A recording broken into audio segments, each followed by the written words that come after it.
देखिए दोस्त, ये यूट्यूबर आप अपने बारे में बताइए मैम। हम यहाँ आए हैं सिटी मॉल बर्गर किंग। ये आवाज़ नहीं आ रही है, बोल रही है हम आए हैं सिटी मॉल बर्गर किंग। ये रहा, हम आपके ऊपर अच्छे देख सकते हैं। कभी आकर देखिए, आप लोग भी अच्छा लगेगा। हाँ बोलिए मैम, आप क्या बोल रही हैं? कभी आकर आप लोग भी देखिए, अच्छा लगेगा। बर्गर किंग यहाँ सर्विस अच्छा देते हैं और खाना भी अच्छा देते हैं। बर्गर भी अच्छा है और फ्रेंच फ्राइज भी अच्छा है। कोल्ड ड्रिंक्स तो और अच्छा है। मेरी माँ खुश हो गई कोल्ड ड्रिंक पी के। थके हुए ट्रिप के बाद माँ कोल्ड ड्रिंक पी के बहुत खुश है। आप लोग भी कभी आइए। आप लोग अगर मेरे सब्सक्राइबर देख रहे हैं तो आइएगा, तो हम आपको कॉफ़ी और चाय पिला सकते हैं।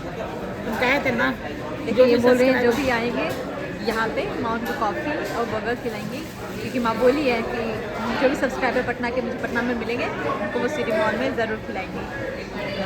ओके दोस्त, बाय बाय बाय बोलिए। Bye bye.